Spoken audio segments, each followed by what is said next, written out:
Great. So there's a new chapter of Attack on Titan.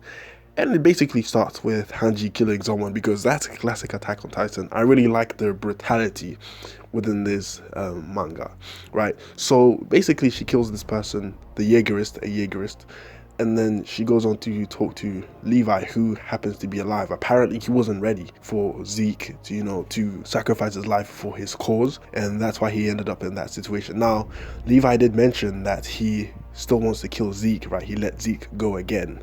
And he wants to kill him because he made that promise to Eren. Now I don't think that's going to happen, because first of all, he lost his fingers, so unless he trains himself to become left-handed, there's no chance in hell, right, that Levi is going to be able to take on Zeke. Not anymore. I don't think so. I think he lost all his opportunities, right? So I can see two things happening to Zeke in the end, right? Number one is either Captain McGarth actually captures Zeke and takes him back to Marley for prosecution, because obviously he betrayed his nation or state.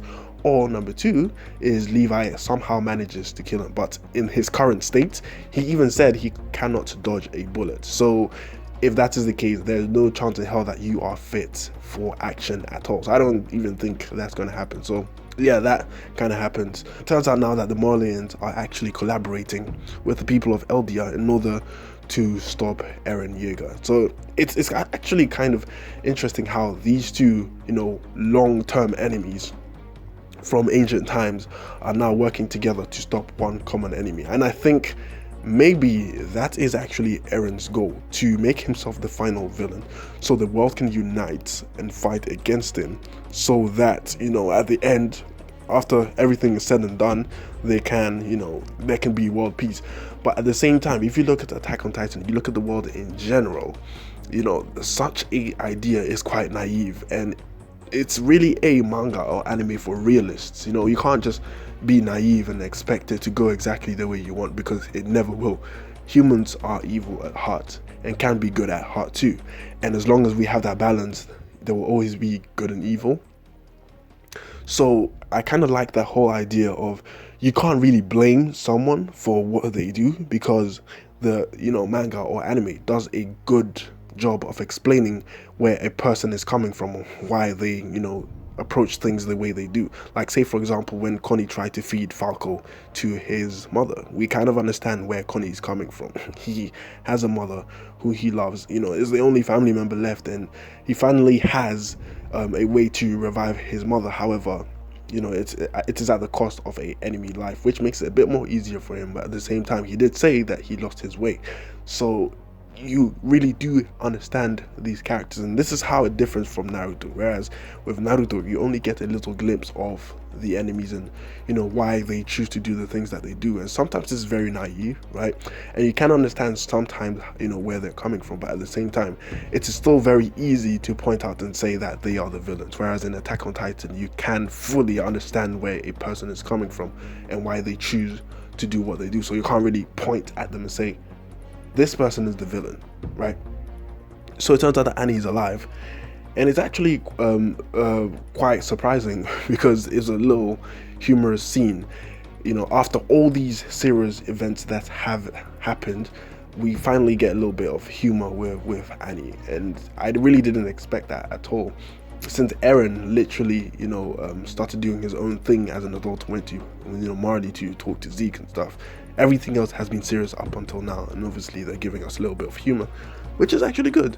We rarely get that, but whenever we get that, it's good to live up the moment while the rumbling is happening at the same time.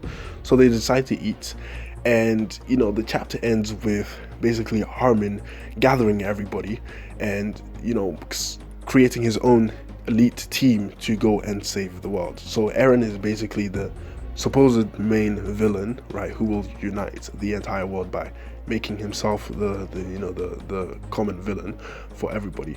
And it is kind of nice to see that the new generation are taking over from Erwin, Levi, Hanji, so on and so forth. And I remember Armin said that he wasn't worthy of taking Eren's place, but at the same time, when a lot of people have been asked how they became leaders, they always said that they were never ready. It's just a thing that they just have to take over and just wing it as leaders.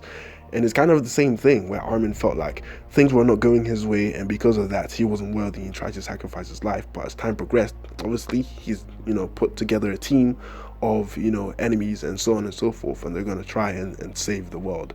So, in a way, the new generation have taken over, and Armin, even though he doubts his own abilities, has been able to create an elite team to go save the world. So, yeah, there we go. Now, I want all these characters who are still left alive to have their end of stories tied. We've had a story of Connie, right? We've had a little story of Sasha. There's only one person that I am looking for a story from, and that is Jean. I don't think we're going to get anything from him, right? But that doesn't really matter. The story in itself is so interesting that even if the characters are not really that developed, that it doesn't really affect your overall experience of the story. So yeah, that has been my review. I want to know your thoughts in the comment section down below. Alright, with that being said, I have nothing more to say. I hope you enjoyed my review, and bye.